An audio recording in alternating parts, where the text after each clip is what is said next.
तो दोस्तों आज की सीरीज काफ़ी कमाल की होगी क्योंकि टर्की ये अपने मिलिट्री नेवल शिप को पाकिस्तान में डॉक करने का सोच रहा था।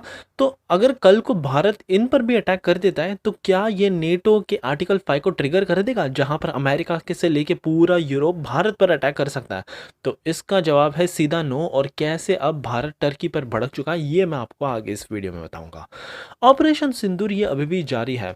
पाकिस्तान की सारी मिसाइलें जो इन्होंने अटैक करने की कोशिश की थी भारत पर, S-400 और आकाश एयर डिफेंस दोनों ने मिलकर पूरी तरह से इनको नाकाम कर दिया। और अब शहबाज शरीफ की तरफ से एक बहुत बड़ा बयान आ रहा है। ये तो कह रहे हैं कि हम इनको जवाब देंगे। आखिरकार ये क्या उल्टा मामला है, मैं आपको आगे इस वीडियो में बताऊंगा। राजनाथ सिंह जी ने तो एक काफ़ी कमाल की स्टेटमेंट दे दी। इन्होंने कहा कि 100 से ज़्यादा टेररिस्ट अब मर चुके हैं और अभी ऑपरेशन सिंदूर अभी भी जारी है। यहाँ पर काफ़ी कुछ डिटेल्स मैं आपको आगे इस वीडियो में बताऊंगा। पाकिस्तान के पास अब एक नई टेक्नोलॉजी आ गई है। पूरी दुनिया एआई का कई तमाम एडवांसमेंट में यूज़ कर रही है, लेकिन पाकिस्तान एआई का यूज़ कर रहा है राफेल को गिराने के लिए। मैं आपको बताऊंगा कैसे, और ये बहुत ही ज़्यादा इंटरेस्टिंग है, सुनकर तो आप भी हंसने लगोगे।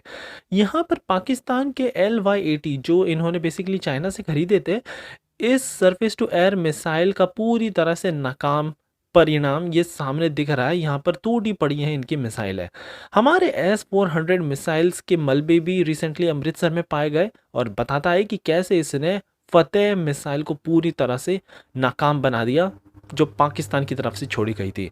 और फाइनली देखेंगे कि कैसे नेवल एसेट्स अब जल्द ही ब्रह्मोस से लैस हो चुकी है। पूरी तरह से कराची के पास अब ये शिप पहुंच चुकी है। अगर थोड़ा सा भी यहाँ पर पाकिस्तान ने कुछ गलती कर दी, हमारी नेवी एक्टिवेट हो जाएगी और ब्रह्मोस की फ्लीट्स एक के बाद एक मिसाइलें इनके पोर्ट पर पूरी तरह से तबाही मचा देगी, जहां 60% से ज़्यादा कार्गो हैंडल किया जाता है पूरे पाकिस्तान का। सो काफ़ी इंटरेस्टिंग आज की सीरीज होगी, इसलिए प्लीज़ आप एंड तक देखिएगा। विदाउट एनी फर्दर डिले बढ़ते हैं हमारी पहली खबर की तरफ से, जो आ रही है टर्की के पास। अब यहाँ पर टर्की की मिलिट्री प्रेजेंस पाकिस्तान की तरफ बहुत ज़्यादा बढ़ती ही चली जा रही है। अप्रैल 22 के बाद हुए हादसे के बाद यहाँ पर टर्की की शिप, फाइटर जेट्स, फिर कई तमाम मिलिट्री एसेट्स पाकिस्तान पहुँचते हैं। और अब यहाँ पर एक बहुत बड़ा डिस्कशन छिड़ गया कि अगर मान लो कल को भारत ने गुस्से में आकर टर्की की शिप को ही फोड़ दिया तो क्या ये नेटो के आर्टिकल 5 को ट्रिगर कर देगा। बेसिकली आर्टिकल 5 कहता है कि अगर किसी भी नेटो कंट्री पर हमला किया जाता है तो सारी नेटो कंट्रीज मानेगी कि इन पर हमला किया गया है और ये एक साथ उस कंट्री पर अटैक लॉन्च कर देंगे। और ये नेटो कंट्रीज अमेरिका, यूरोप और कई तमाम ऐसे देश शामिल है। सो अगर कल को भारत टर्की पर अटैक करता है इनकी शिप पर, तो अब यहाँ पर यूरोप की तरफ से बहुत ही शॉकिंग स्टेटमेंट आया। इन्होंने कहा कि हम बिल्कुल भी हेल्प नहीं करेंगे टर्की की, क्योंकि ये टर्की की गलती है और इंडिया पूरी तरह से सही है। आगे तो इन्होंने टर्की को भी झाड़ दिया। इन्होंने कहा कि हम अलाउ नहीं करते कि आप किसी नॉन नेटो मेंबर की मदद जाकर करो और फिर अपने आप को ही कुर्बान कर दो। ऐसे में कोई भी इनकी मदद के लिए नहीं आएगा। भारत का इन्होंने पूरी तरह से समर्थन दिया। तो ये साफ साफ दिखा देता है कि कैसे नेटो के आर्टिकल 5 जैसे होने के बावजूद भी यहाँ पर वेस्टर्न कंट्रीज पूरी तरह से भारत की एलाय बन चुकी है। हमारी अगली खबर ऑपरेशन सिंदूर की तरफ से आ रही है। यहाँ पर काफ़ी कमाल के ये ऑपरेशंस कंडक्ट किए गए थे। पाकिस्तान की तरफ से बहुत सारी मिसाइलें आई लेकिन पूरी तरह से हमने नाकाम कर दिया। हमारा S-400 आकाश तो पूरी तरह से कमाल ही किया।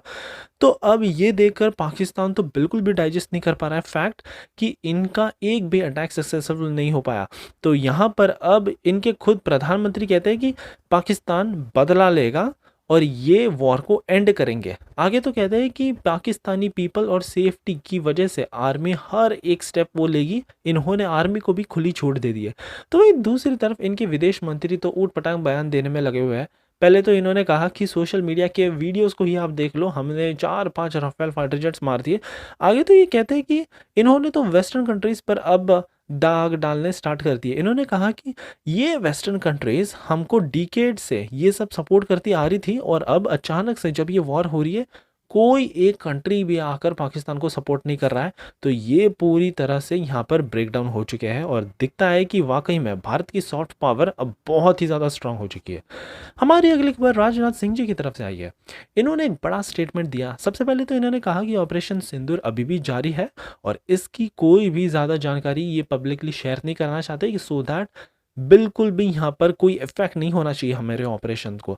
तो वहीं दूसरी तरफ इन्होंने एक और दावा किया कि 100 से ज़्यादा टेररिस्ट अब मारे गए हैं। बस पाकिस्तान ने एक बहुत बड़ी गलती कर दी भारत पर रिटेलिएटरी एक्शंस कंडक्ट करके, जिसको पूरी तरह से हमारे डिफेंस सिस्टम ने नाकाम तो कर दिया, लेकिन अब इसकी कीमत इनको चुकानी पड़ेगी। और अब काफ़ी इंटरेस्टिंग होगा कि भारत कैसे एक्शन लेता है पाकिस्तान पर। हमारी अगली खबर पाकिस्तान की एआई टेक्नोलॉजीज को लेकर आ रही है, जो कि बहुत ही ज़्यादा खतरनाक है। एक तरफ जहाँ पूरी दुनिया कई तमाम एडवांसमेंट को लेकर काम कर रही है एआई टेक्नोलॉजी पर, तो वहीं दूसरी तरफ पाकिस्तान तो एक नए लेवल के एआई को लेकर आया है।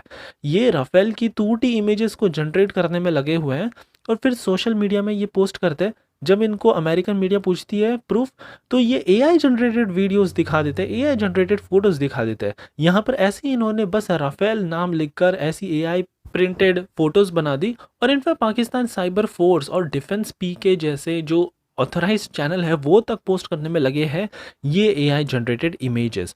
और जब इसकी पूरी अच्छी तरह से स्क्रीनिंग हुई against AI anti detecting devices, जो कि इजीली डिटेक्ट कर देते हैं कि क्या ये एआई जनरेटेड इमेज है, तो ये पूरी तरह से सच ही साबित हुआ। ये सारी एआई जनरेटेड इमेज थी। और अब पूरी दुनिया पाकिस्तान और स्पेशली इनके फॉरेन मिनिस्टर और डिफेंस मिनिस्टर पर तो ज़ोर ज़ोर से हंसने लग गई है। हमारी अगली खबर में आप देखोगे कि कैसे चाइना का डिफेंस सिस्टम तो वाकई में बहुत ही कमाल का निकला। ये तो काम करने से पहले ही टूट गया। यहाँ पर हम बात कर रहे हैं पाकिस्तान के LY-80 surface to air missile system की। जब भारत ने अपने कामिकाज ड्रोन छोड़े थे, इस सिस्टम का काम था कि उनको डिस्ट्रॉय करना, लेकिन ये तो खुद ही डिस्ट्रॉय हो गया। बताया जा रहा है कि इसकी रेंज वैसे जो 40 से 70 किलोमीटर की रेंज बोलकर फिर पाकिस्तान ने चीन से इसको खरीदा था, लेकिन जब बात आई काम की, ये तो फेल कर गया। और बस इसका टूटा हुआ एक रॉकेट का पीस ही यहाँ पर बरामद हुआ, गुजरेवाला, जो कि पंजाब के प्रोविंस में लाई करता है। वाकई में बहुत ही बड़ी शेम की बात है। और स्पेशली ये पूरा पर्दा दिखा देता है चाइनीज डिफेंस इक्विपमेंट्स की क्या कबाड़ क्वालिटी है। हमारी अगली खबर S-400 मिसाइल को लेकर आ रही है। अब S-400 का एक मिसाइल अमृतसर में पाया गया और यहाँ पर इसने, आपको बता दें कि फतेह मिसाइल जो कि पाकिस्तान की तरफ से छोड़ी गई थी, MLRS, इसको पूरी तरह से काउंटर करके डिस्ट्रॉय कर दिया। और इसका मलबा अब अमृतसर के एक विलेज में पाया गया। वाकई में 250 किलोमीटर की वैसे इसकी रेंज है और 60 किलोमीटर के ऑल्टीट्यूड में किसी भी टारगेट को ये डिस्ट्रॉय करने की कैपेबिलिटी रखती है। और आज इसने इसको भी प्रूव कर दिया।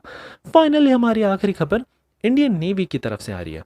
इंडियन नेवी ने अब तो पूरी तैयारी कर ली है अपनी। तो यहाँ पर ये बस कराची से काफ़ी क्लोज में ही है, ऑलमोस्ट बस 200 किलोमीटर दूर पे ही ये मौजूद है। और सबसे खतरनाक बात, इस नेवल शिप में ब्रह्मोस मिसाइलें लदी हुई हैं जिनकी रेंज 290 किलोमीटर से लेकर 800 किलोमीटर तक की है। मार्क 3 की इनकी स्पीड है। 300 केजी तक के वॉरहेड को ये ले जाकर पिन पॉइंट एक्यूरेसी भी से किसी भी टारगेट को डिस्ट्रॉय कर सकती है।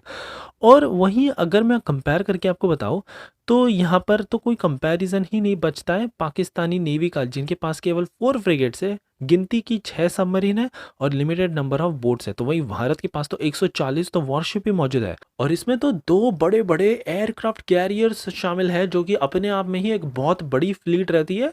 और 16 सबमरीन्स मौजूद है। तो अगर यहाँ पर कल को नेवी की तरफ से, पाकिस्तानी नेवी की तरफ से थोड़ी सी भी चूक हो जाए, इंडियन नेवी पूरी तरह से एक्शन में आ जाएगी। और यहाँ पर पाकिस्तान का तभी से ही फिर काम तमाम स्टार्ट हो जाएगा। गिनती के सेकंड्स इनके पास बचेंगे उसके बाद फिर। सो ये थी हमारी कमाल की न्यूज़ सीरीज। प्लीज़ हमारी आर्मी के सपोर्ट के लिए कमेंट्स में जय हिंद लिखना भी बिल्कुल मत भूलिएगा।